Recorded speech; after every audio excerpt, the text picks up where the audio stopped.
So here we will have the back F, and let's see what's inside. Oh, this is a tough one. Oh, now I got it open. Amazing. So here we will have the rear gearbox and the rear arms, also the screws for the arms, and the pinion and the outdrive and the hinge pins. So let's open them also.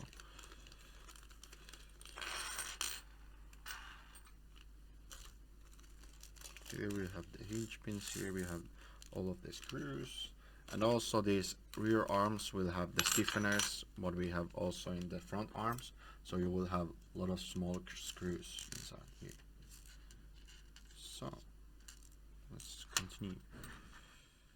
Okay, here we have everything, and as you can see, the rear gearbox looks different than the front one, so we cannot use the same gearbox in front and rear, but I think that's not a big deal in my opinion, because usually you don't break the gearbox, you can just break the threads, but actually we will have the option to run nuts in the end of the box, so basically this will last lifetime with the nuts on.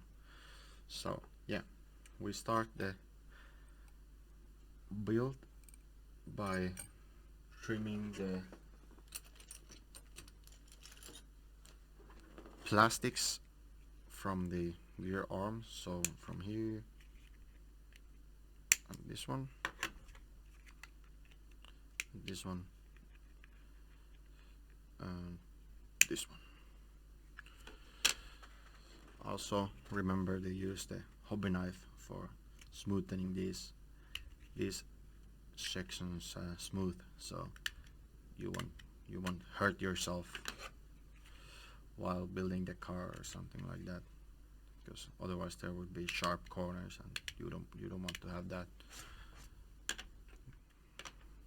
Okay, so we will start again by doing the stiffener, or putting that in, and with these screws again, don't over tight, otherwise you will ruin the stiffener and in the long run you will break the arm. So basically just tighten it gentle, not too much, not too less, that you will see that it's attached, but not like it doesn't have so much pressure from the screw that it's peeking out a bit, I would say. So try to not do that and try to just gently tighten it. So then you will have long lasting arm, unless you hit something in the track, like a rock which is the size of someone's head, and break the whole car apart. That can happen. Happened to me once. Can happen to you also.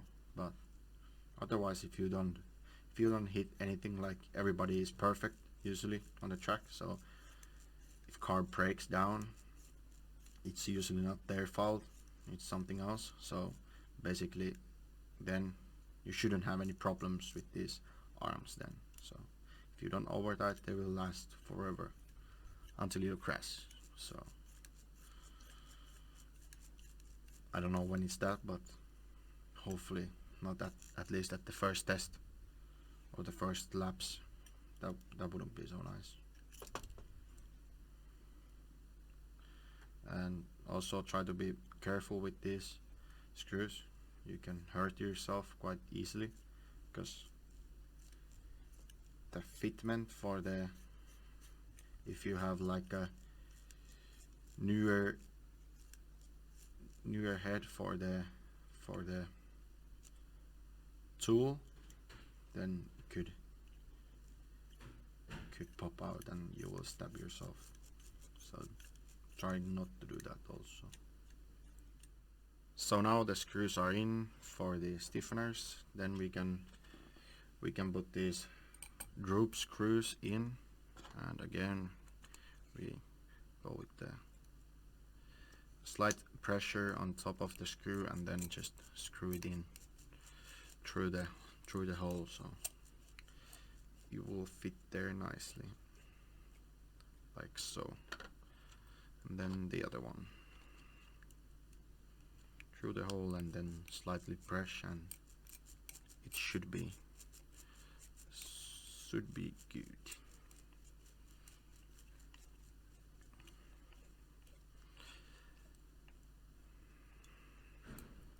And we can screw it a bit up.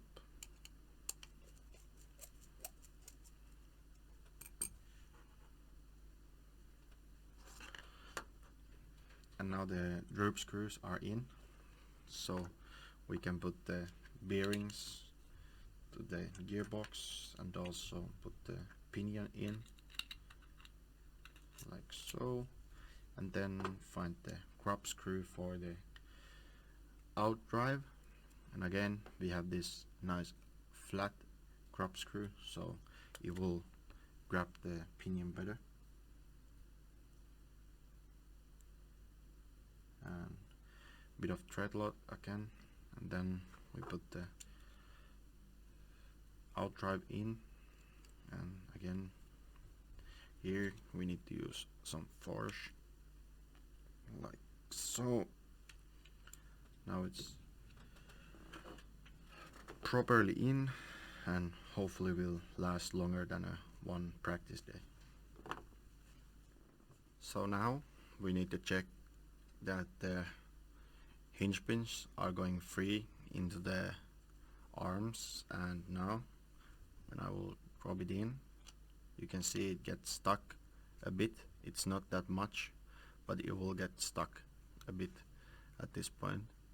So now we'll use the arm reamer, which is the 4mm size, and you will have to run it a couple times back and forth to get it all smooth out. So now you can see it will drop in as smooth as possible, so it will be close to perfect actually. Yeah, as you can see, it will drop down, and now when you put it from here, it will be completely down. So that's good. And for the other one also, we need to run through with the arm reamer. Also in the future, when you are building the car and you are checking the hinge pins and if they are bent or something, and it may be that you cannot see that it's bent, but when you drop it into the arm and twist it a bit like this, if it gets stuck at some point when you turn it a bit, but at some point it won't get stuck and it will be free, probably then your hinge pin will be bent. So then take a new one and test if it's free all around, then just change the hinge pin. But that's usually how I check my hinge pins, that they are free. Then we can put these in. And these blocks, as you can see, they are adjustable. You can adjust the height, like if it's down or high or in the middle, because when you are changing your height of the gearbox, you need to also change these, because otherwise the diff height will be different and the height of the C and D block will be different. But with this insert, you can make that only the gearbox will go up higher, and also the diff with the gearbox, so then these will be in the same position as they were. And we're starting with the higher position.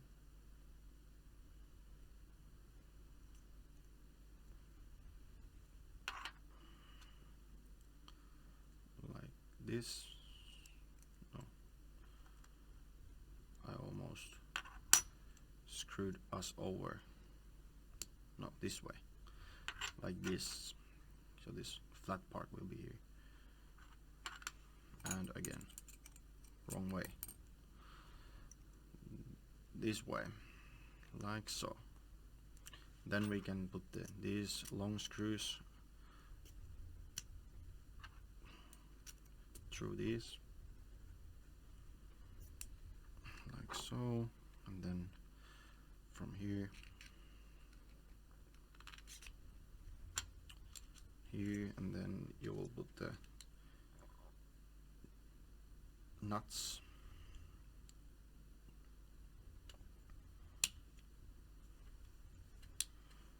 Then we can screw this in like this.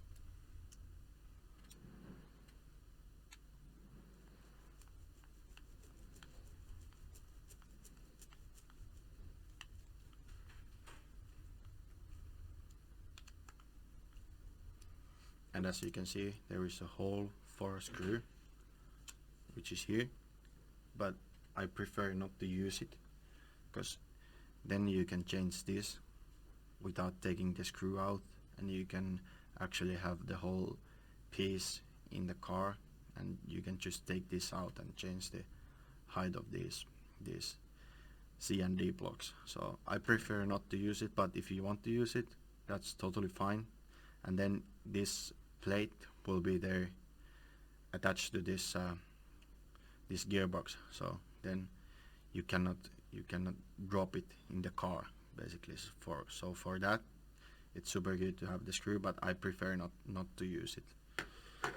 Then we will just put these inserts for the blocks, and these all will be 0, so it will be good starting point.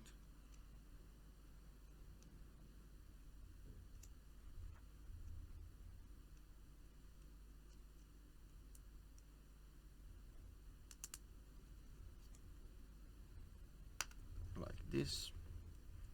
Now they are all in,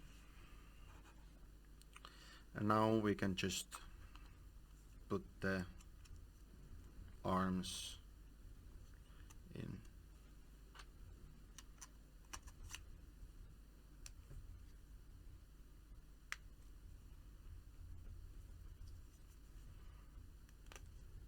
And as you can see now, it has bind, and we can check it where it comes, if it comes from the arm or the A and D block. So we untighten a bit of this, and now as you can see, now it will be all free. So basically now what we have to do is that we need to take this out, and we need to trim a bit with the hobby knife from here. You can take a bit off from the axle where the hinge pins goes. We take a bit out. You can also use Dremel, it's faster and maybe a bit cleaner, I would say, but this, if you don't have Dremel, it's a cheaper option, just to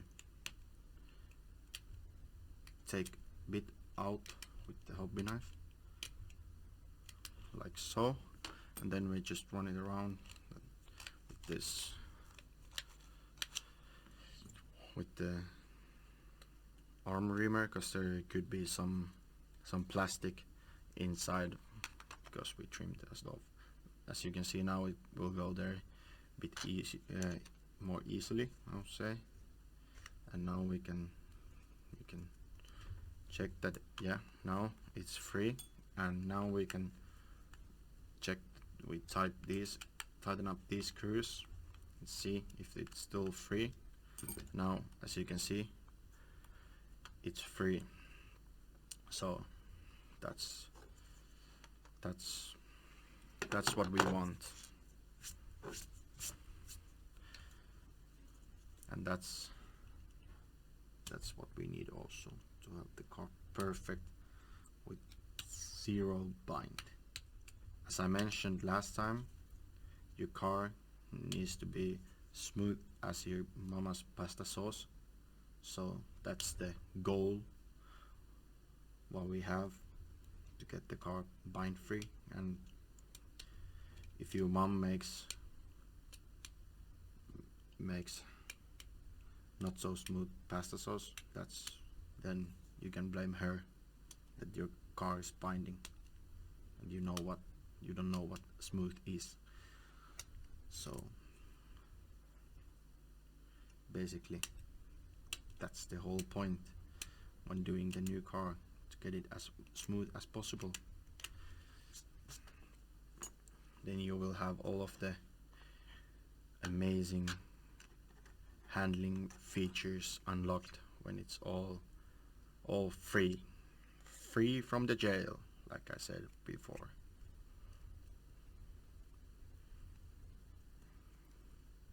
Yeah, like this. Perfection. Now we just put these in and tighten them up. Last time I was using pliers for this, but you can also use this nice multi-tool, and use the 7mm end and just do like this. Now it's perfect. And also this one.